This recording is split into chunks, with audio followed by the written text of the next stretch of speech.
Kami persilahkan. Bismillahirrahmanirrahim. Satu.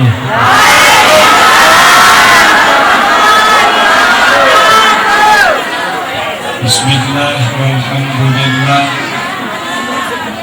Wassalatu wassalamu ala Rasulillah wa ala alihi wa ashabihi wa mawalah. Segala puja puji syukur kita panjatkan kepada Allah Subhanahu wa Ta'ala yang telah mengaruniakan berbagai macam nikmat kepada kita semua hamba-hambanya. Semoga nikmat yang kita rasakan semakin menambah kualitas ibadah kita kepada Allah Subhanahu. Salawat dan salam teriring selalu kepada manusia yang mulia, yang tidak punya dosa dan dijamin masuk surga. Beliaulah Nabi kita Sayyiduna Muhammad alaihi wasallam, yang saya dan kita semua muliakan. Segenap para alim ulama, para kiai, para ustadz, para ajengan yang hadir duduk bersama dengan kita di malam hari ini, kita doakan semoga selalu mendapatkan kemuliaan dari Allah. Amin. Segenap tokoh sesepuh masyarakat dan aparatur pemerintah yang juga saya hormati dan saya muliakan, bila khusus kepada kedua mempelai Neng Maya dan Kang Dery yang hari ini telah menikah. Kita doakan bersama semoga pernikahannya diberkahi Allah, rumah tangganya sakinah, mawaddah, warahmah, dan cepat punya anak serta anaknya banyak. Oblak lu Ustadz Mul, abang kelas saya di pesantren Asidikiyah, keluarga besar dari kedua mempelai yang saya hormati, seluruh tamu undangan baik ibu dan bapak, adik-adik semua, anak-anak muda yang sudah menikah, yang jadi pengantin baru maupun pengantin barurut, yang udah kelamaan nikahnya atau yang belum menikah, mudah-mudahan pengantin baru dapat oleh-oleh, pengantin lama dapat imunisasi tambahan, dan yang belum nikah biar punya semangat untuk cepat nikah. Amin ya Rabbal. Kita berumah tangga pasti pengen jadi keluarga bahagia, betul gak Kang? Tapi keluarga bahagia yang dibangun di dalam ajaran Islam itu harus tunduk patuh dan mencontoh Nabi. Nabi punya istri sepeninggal Khadijah bukan cuma satu, bukan cuma dua, bukan cuma tiga, tapi Nabi punya istri 13. Banyak gak?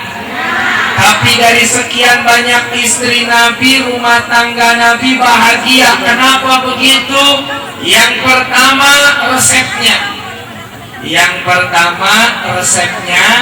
harus saling menghormati. Jadi suami istri itu kalau pengen bahagia, suaminya menghormati sang istri, istrinya menghormati suami. Dimulai dari siapa? Dimulai dari suami. Sebab suami itu imam, imam itu harus ngasih contoh, dan istri itu adalah makmum, makmum akan mengikuti. Lalu siapa yang menjadi pengikut? Anak-anak kita. Kalau imamnya baik, makmumnya baik, kira-kira anaknya ikut baik nggak? Dimulai dari siapa? Dari imam. Istri adalah suami. Betul? Gampang resepnya. Nabi kasih resep kalau manggil istri yang mesra, yang romantis. Lihat Nabi kalau manggil Aisyah gimana? Ya Humairah, wahai istriku yang cantik jelita, yang pipinya kemerah-merahan. Kalau orang Ciujung dipanggilnya apa bu sama lakinya? Ya Humairah,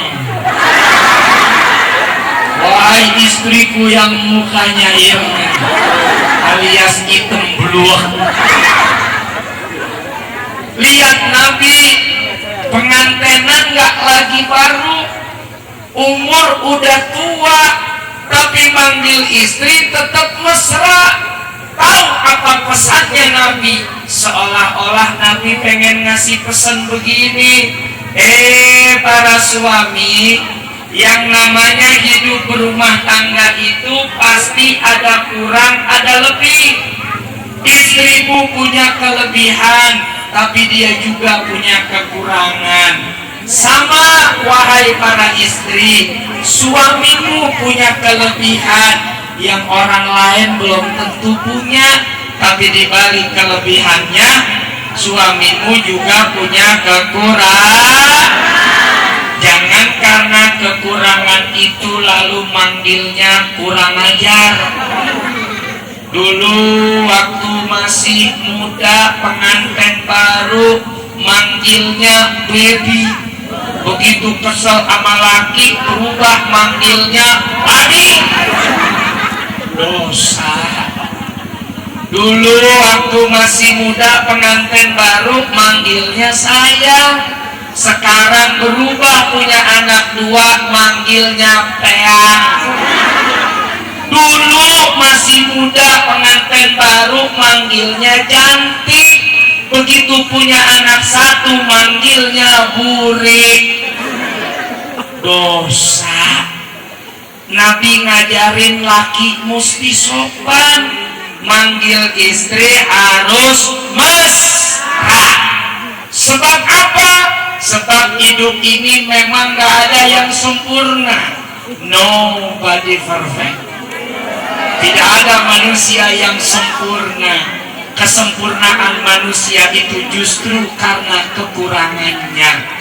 Kalau kurang terus namanya setan, lebih terus namanya malaikat. Manusia ini berdiri di atas kekurangan dan kelebihan. Nikmati kelebihannya, bersabar atas kekurangan. Contoh, dulu waktu ibu belum nikah sama laki ibu, kira-kira dulu laki ibu pernah nggak kentutin muka ibu? Enggak. Sebab apa? Sebab belum nikah. Tapi begitu sekarang udah jadi istri, ternyata nggak ibu, nggak laki ibu pernah kentut di kasur ya bu. Lakinya pek, bini ngapain? Emang lu doang? Blok. Anak ikut-ikutan, blok. Pek, pek, blok. Neng Maya udah pernah denger belum? Kentutnya Kang Dery. Nah kalau belum, selamat menikmati. Tenang aja, kok soalnya tahu, saya juga ngalamin. 3 hari habis nikah saya ajak istri ikut ceramah ke Luwiliang, Bogor. Namanya pengantin baru kan pengen deket mulu. Pagi-pagi udah diajak jalan berangkat ke Bogor. Akhirnya begitu sampai tol Cibubur perut saya mules.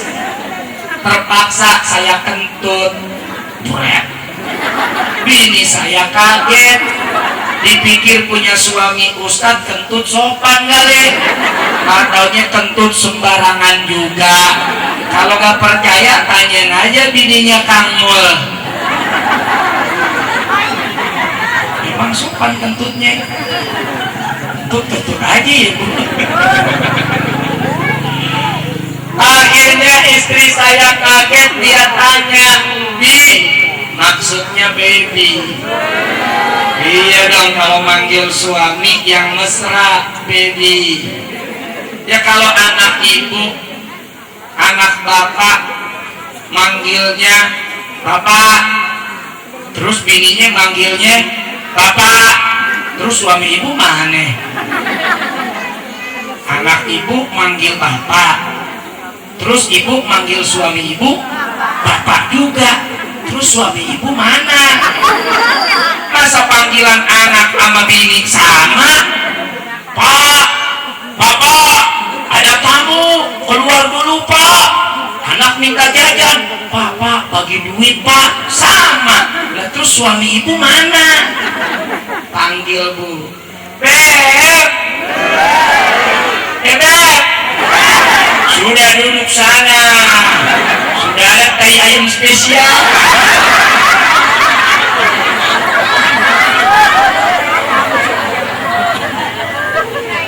Panggil Beb, suaminya nyaut, ada apa yang? Sebentar ya sayang, Bebek macul dulu di belakang. Kang Macul dipanggilnya Bebek, gak apa-apa. Ada beda antara panggilan anak dengan panggilan suami, juga mesra kayak Rasul. Ya, gini, aku kentut itu kan juga nggak sengaja. Ketika istri tanya nih, Di, kenapa sih kamu kentutin aku? Saya jawab, ya masa cuman urusan kentut doang, aku mesti turun di jalan tol 3 kali kentut 3 kali turun dong. Kita nggak sampai-sampai ntar ke Bogor. Lagian kan yang kentut aku, yang modal aku, yang proses aku, yang ngolah aku, yang ngeluarin aku. Kamu tinggal hirup doang. Gak senang kamu balikin. Saya pikir urusan sampai di situ selesai, nggak taunya begitu sampai di Bogor, malam ceramah di Lewiliang, jam 1 pulang ke rumah, di kamar gantian bini saya kentutin saya.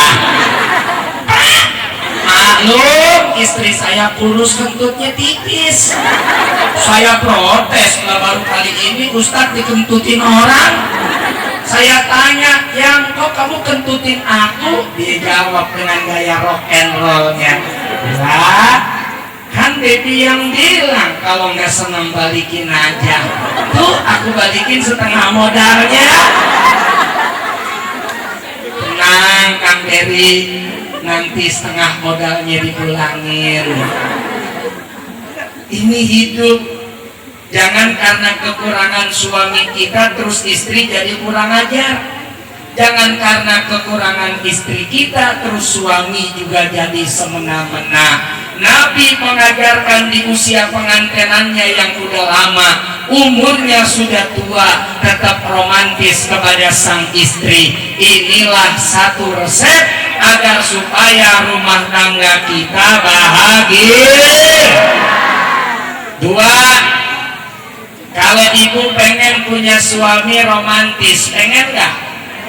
Dipanggil sayang mau nggak? Dipanggil cantik mau nggak? Kira-kira suaminya begitu nggak di rumah? Enggak. Mau ditukar nggak? Emang ibu pikir botol kecap ditukar labu gosok?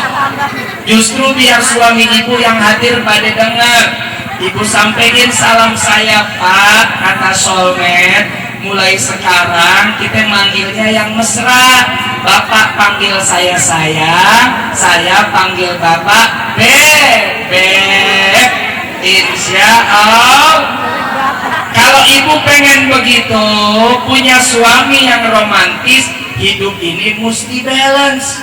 Hidup ini harus seimbang. Jangan banyak nuntut tapi kewajiban gak dikerjain. Maka ibu harus jadi istri yang kayak Aisyah.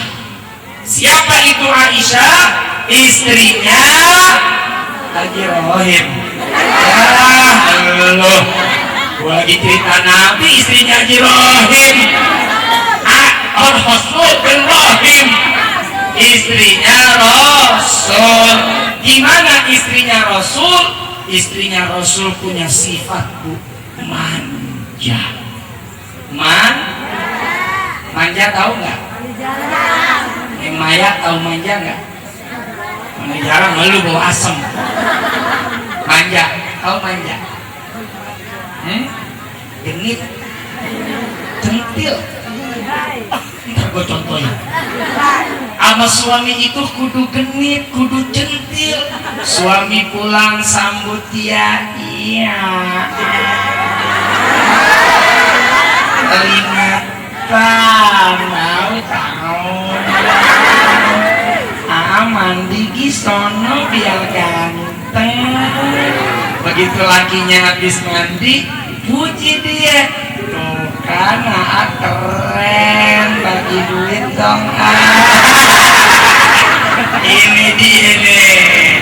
Kira-kira Kang Dery kalau Neng Maya minta duitnya sambil manja dan ngerayu itu dikasih nggak? Jangankan minta 20.000, habis ngerayu 50.000 juga dikeluarin ya. Kenapa? Seneng punya istri manja.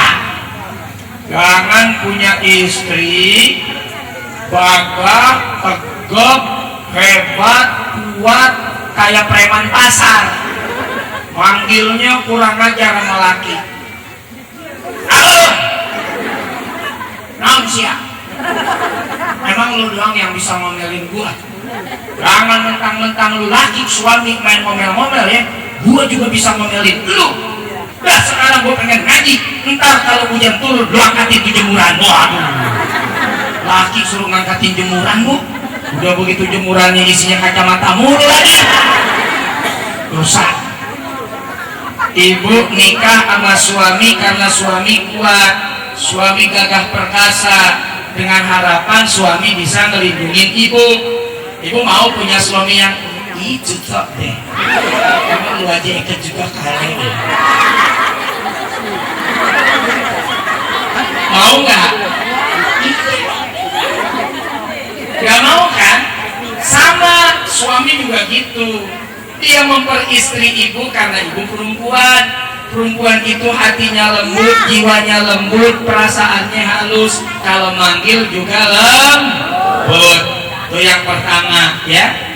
Yang pertama suaminya romantis, yang kedua istrinya mesra. Siapa yang ngajarin kemesraan? Aisyah. Satu ketika Aisyah sama Nabi lagi asik nonton pagelaran seni pedang di kota Madinah. Tahu-tahu Aisyah pegang tangan Nabi, terus kepalanya nyender di pundak Nabi. Itu sahabat yang ngeliatin tadi iri. Kalau kita ngeliatin orang romantis kurang lebih begini. Romantis nih. Aisyah romantis manja di depan orang banyak. Tahu pesannya apa? Seolah-olah Aisyah pengen ngomong gini sama para istri. Para istri, yang namanya istri jangan cuman mesra di kasur, jangan cuman mesra di ranjang, tapi tunjukkan kemesraanmu di depan orang banyak sekalipun. Pegang tangan suamimu, peluk suamimu ketika engkau dibonceng. Ini adalah dakwah Aisyah. Apa sebabnya? Paling enggak kalau suami istri nunjukin kemesraan depan orang akan menutup pintu fitnah. Ada tetangga ngegosipin ibu dan bapak lagi diomongin. Pok, tahu nggak tetangga yang di pojokan sono? Yang mana? Itu yang gembrot cerewet bawel. Emang kenapa? Masa tiap hari gua lewat berantem mulu ame suaminya.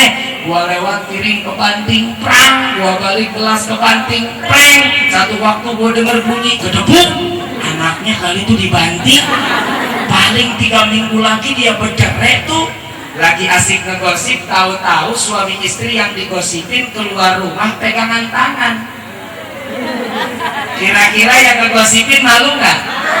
Dasar tukang tipu lu, tukang bohong, lu bilang katanya mau cerai. Nah orang mesra begitu pegangannya. Selamat dengan kemesraan, alhamdulillah. 2, suami istri yang mesra pegangan tangan, manja di depan orang banyak, itu akan menambah pahala, menghapus dosa. Jadi kalau ibu bapak jalan ke pasar, suaminya digandeng bu, itu dosa aur-auran di jalanan. Begitu ibu gandeng, dosa berantakan. Enak nggak? Enak nggak? Punya laki digandeng, pahala nambah, dosa rontok. Enak nggak? Tapi ingat, setan nggak suka, jurik muntah ngelihatnya. Begitu ibu gandeng suaminya ke kondangan Keneng Maya dan Kang Dery, tahu-tahu ibu gandeng tangan laki ibu. Itu suami dalam hati ngomong, diucapin lagi ke ibu, lu pegang-pegang tangan gua depan orang, malu goblok. Malu suami dipegang tangan sama malu karena gak enak tahu udah tua, gak enak diliatin anak, gak enak ada cucu. Ini nih yang bikin anak muda pada males kawin. Ini yang bikin anak muda pada udah nikah. Kenapa? Ngeliatin emaknya, bapaknya udah gak mesra lagi.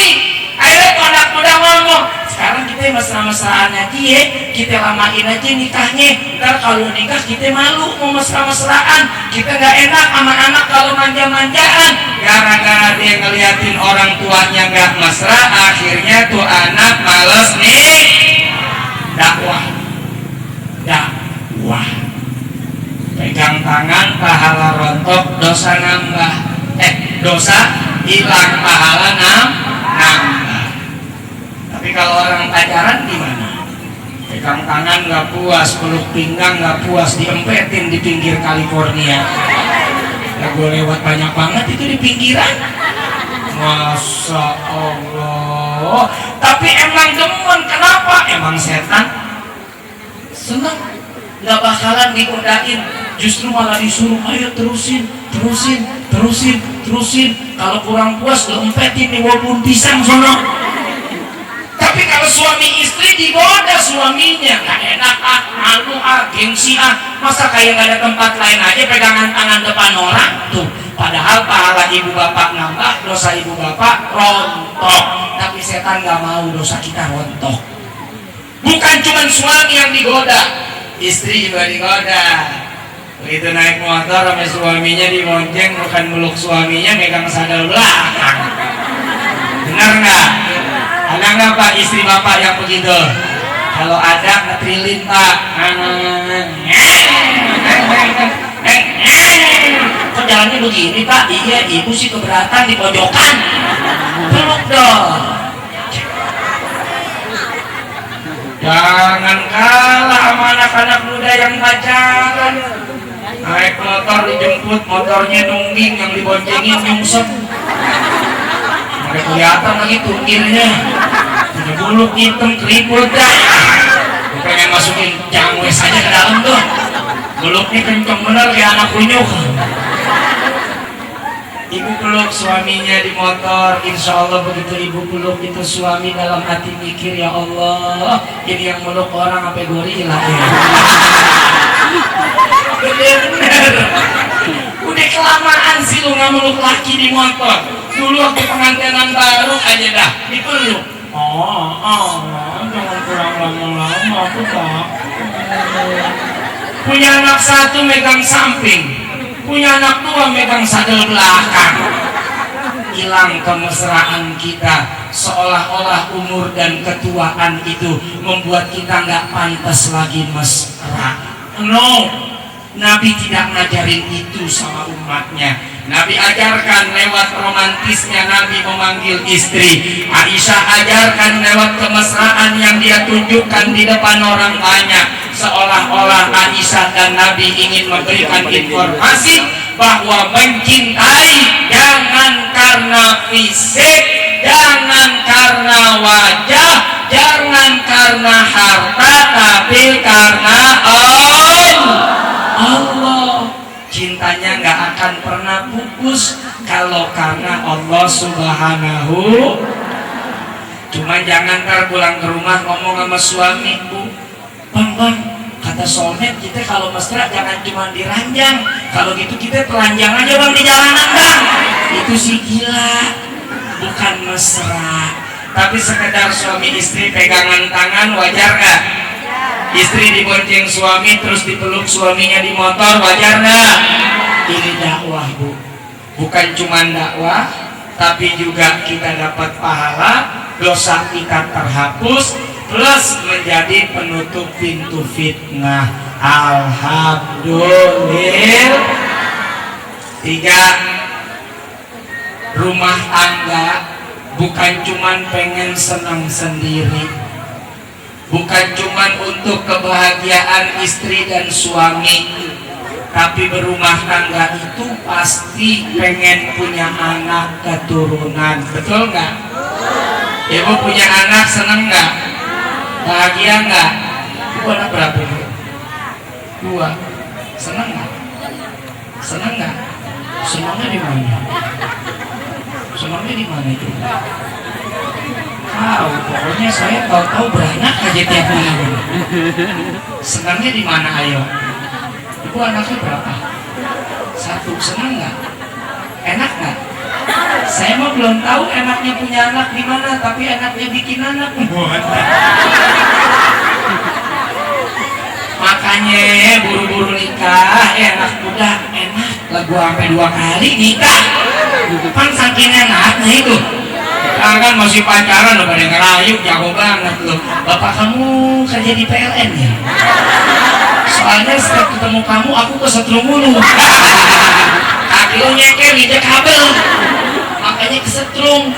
Bapak kamu pemulung ya? Soalnya lagi ketangkep di depan sama Kapit. Ngerayu pada pintar aja dah.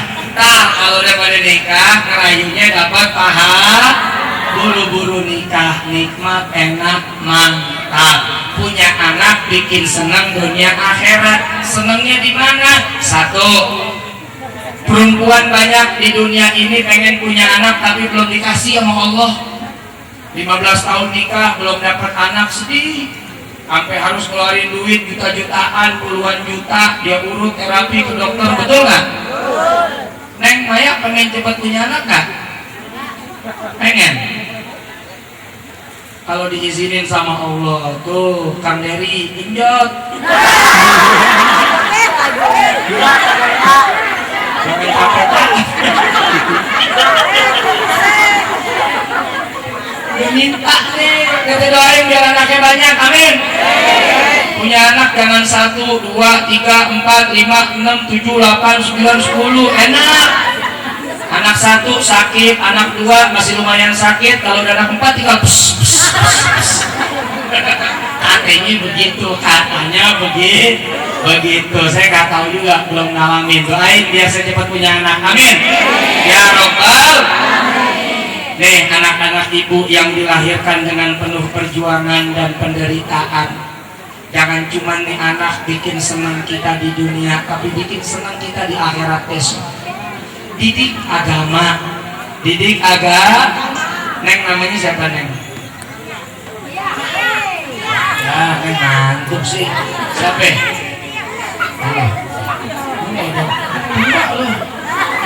Mana yang bocah? Nih kamu sayang sini. Bukan, makhluk sini. Namanya siapa nih?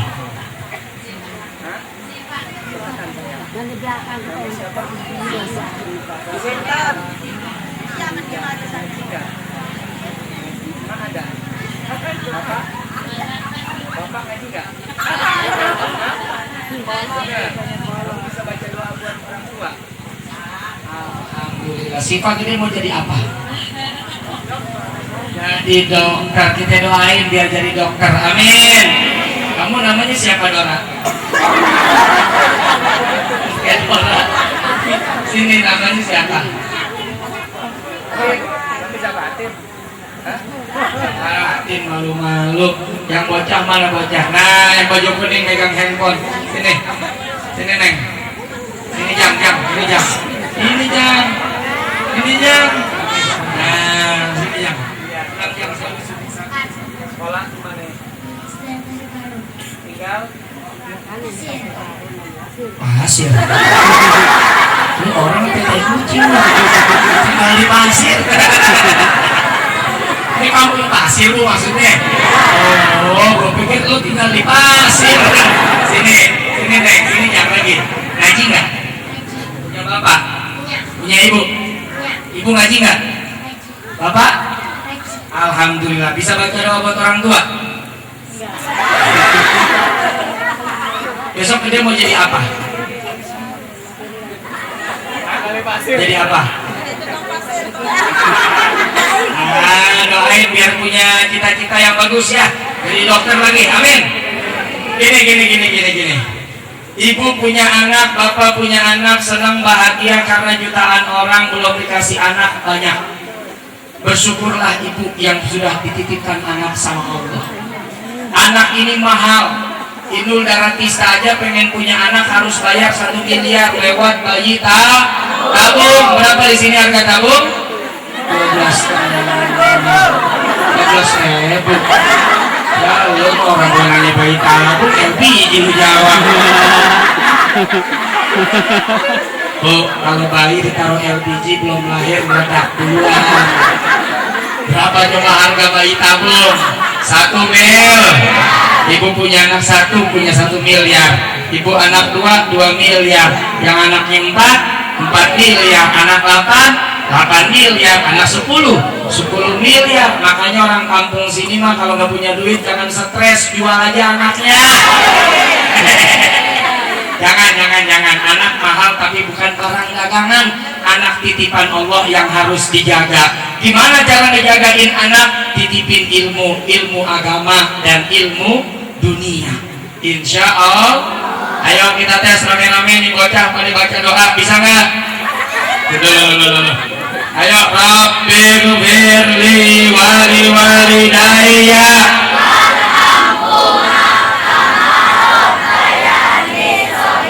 Pintar nggak bu? Sekarang ibunya doain anaknya gimana ayo?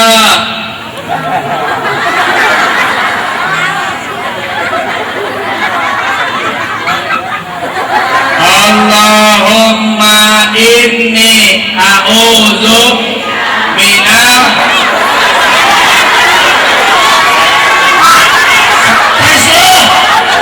lu hati anak lu jamban lu doa masuk WC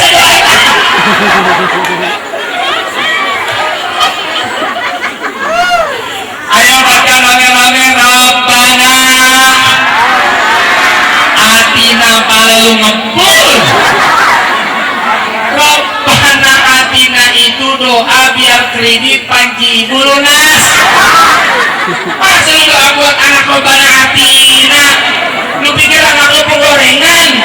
Baca yang benar Rabbana hablana min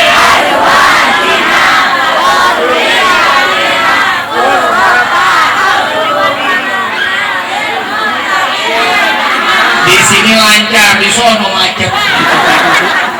Doain anak biar jadi orang baik, amin ya Rabbal. Kalau anak baik enak, lahirin walaupun berat tapi nggak nyesel. Begitu ibu meninggal ada yang doain, masih hidup didoain. Begitu lagi sekarat ditalkinin, la ilaha illallah, tiada Tuhan selain Allah bukan Tuhan. Itulah inti ajaran Islam. Semuanya baca ayo, la ilaha illallah, tiada Tuhan selain Allah bukan Tuhan. itulah inti ajaran Islam. Lagi la ilaha illallah, tiada Tuhan selain Allah, bukan Tuhan. Itulah ajaran Islam. Dibisikin ke telinga ibu, meninggal husnul khotimah. Lagi sekarat, anak nggak diajarin ngaji, nyanyi aja pada bisa. Begitu ibu lagi ngap-ngapan, anak datang, kemana? Mau kemana mak? Mau ngapain? Langsung banyak banget aja. Anak lu sinting. Rugi itu punya anak begitu, rugi atau untung? Rugi. Untung. Rugi. Saya punya cerita, mau dengar gak? Saya punya pengalaman. Waktu kemarin saya umroh bareng istri saya tanggal 28 Februari ke Mekah, Madinah. Ada yang mau berangkat umroh gak? Tanggal 19 Mei saya mau berangkat umroh lagi. Mau ikut? Punya duit? Itu dia persoalan. Saya cuma nawarin doa, nggak bayarin ya. Mudah-mudahan saya doain biar cepat punya rezeki berangkat semua. Amin. Ketika saya berangkat umroh dari Jakarta, Indonesia menuju ke Jeddah naik pesawat, di pesawat 9 jam kita di atas udara. Saya dan istri tidak menyia-nyiakan waktu yang ada. Istri saya nanya mulu. Saya tidur dicolek, bangun tidur nusuk belek udah ditanya lagi. Nanyanya seputar Madinah itu apa sih, di Madinah kita mau ngapain? Emang di sana ada apa aja? Maklum istri saya bukan ustazah, dia nggak pernah mondok. Sekalinya mondok di pesantren dan rock and roll SCTV. Yang jadi adanya Wahyu Subuh. Ya namanya juga pesantren rock and roll, pesantrennya pesantren palsu, kiainya kiai palsu, santrinya santri palsu, ustadznya ustadz. Masuk nih. Mana yang jadi ustadznya gua? Kalau gua palsu, ikutan sidang. Gue kawin sampai 2 kali masih lu raguin aja palsu. Akhirnya sampailah kami di Madinah. Sampai di Madinah kemudian sudah subuh, azan berkumandang. Kami tak sempat lagi sholat di Masjid Nabawi karena sudah padat merayap, tak bisa masuk ke dalam masjid. Masih capek lelah, akhirnya kami sholat subuh di dalam hotel di kamar. Begitu masuk waktu zuhur, saya dan istri berangkat bareng-bareng ke Masjid Nabawi, sholat zuhur bersama. Rapi sholat zuhur, kami pulang ke kamar, masuk ke hotel, terus kemudian disinilah istri saya curhat. Mau tahu curhatnya? Ya dengerin, dengerin. Begitu dia colek saya, Bi, apa yang tadi kan kita sholat zuhur berjamaah, iya. Terus habis itu aku sholat ba'diyah, bagus. Terus habis itu sholat apa lagi ya, Bi? Tahu-tahu semua pada berdiri lagi dan berjamaah. Saya lupa ngasih tahu kalau itu sholat jenazah. Itu sholat mayat. Kenapa yang gini, Bi? Waktu takbir yang pertama aku baca Fatihah, betul apa salah? Betul. Terus takbir yang kedua aku ruku. Aku tengok kanan kiri, kok gak ada ruku ya? Aku naik lagi ke atas. Terus begitu takbir yang ketiga aku baca apa? Subhanallah walhamdulillah wala ilaha illallah wallahu akbar. Kok baca itu ya? Kan kayak sholat Idul Fitri takbirnya banyak. Innalillahi ya Allah. Pesantren rock and roll santrinya sholat jenazah pakai ruku.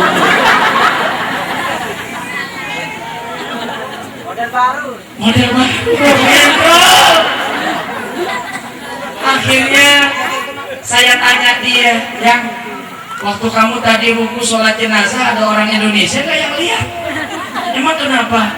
Ntar kalau dia pada cerita di kampungnya gimana? woi masa istrinya Ustadz Solmed sholat mayat pakai ruku, kan gue malu. Mendingan gue ceritain aja ya ke orang-orang, ya gak apa. Terus saya tanya lagi, yang emang sepanjang kamu hidup di petukangan dulu nggak ada tetangga kamu yang mati apa? Sampai kamu nggak ngerti sholat mayat? Dia jawab, ada lebih, tapi kan aku nggak pernah ikut dan aku nggak pernah ngaji. Pantes. Saya lihat hatinya mulai galau. Saya khawatir dia dilema, akhirnya jadi andilau. Antara dilema dan galau. Galau, gelisah antara lanjut atau udahan. Kocok. Akhirnya saya hibur hatinya. Yang untung lo kawinnya sama gue. Kalau lo kawin sama orang, jangan-jangan lo sholat mayat pakai sujud lo. Itu bini saya ketawa, dia mikir, saya lebih mikir lagi. Ya Allah, seolah-olah engkau sedang memberikan pesan. Pesannya gini, soulmate, istrimu itu kan bukan lagi anak-anak, bukan lagi bocah umur 28 tahun, udah tua, tapi sholat mayat nggak paham. Jangan-jangan banyak anak kita yang nggak ngerti sholat mayat. Betul nggak? Ada bapak meninggal, ibu meninggal, anaknya disuruh nyolatin nggak bisa, rugi nggak? Rugi bang. Bapak meninggal, ibu meninggal nggak bisa nyolatin, rugi. Kenapa rugi? Karena orang tua kita mati seumur hidup sekali. Ya iyalah, saya ya dong. Kalau berangkatin haji nggak bisa tahun ini, masih bisa janji tahun depan. Maaf Pak, jangan tahun ini ya umrohnya, hajinya. Saya belum punya duit. Mudah-mudahan tahun depan kita berangkat. Tapi kalau meninggal nggak bisa. Ibu bapak udah geletak di masjid, tahu-tahu ada lagi. Jangan sekarang saya sholatin ya. Nanti kalau tahun depan mati lagi dan saya sholatin ya. Bisa nggak? Bisa nggak? Rugi jadi anak nggak bisa nyolatin orang tua. Orang tua juga rugi punya anak nggak bisa nyolatin ibu bapak. Ibu ngelahirin, taruhannya nyawa, darah tertumpah. Malam ibu susuin, tengah malam bangun dengar anak nangis. Begitu gede anak nggak bisa nyolatin ibu, meninggal dunia. Bapak juga rugi. Bapak kerja pagi, pulang malam, banting tulang, peras keringat, luar biasa. Tadinya putih jadi hitam, sampai keriput buat anak cari nafkah. Tahu-tahu begitu bapak meninggal, bapak nggak punya hasil, anak nggak bisa nyolatin dan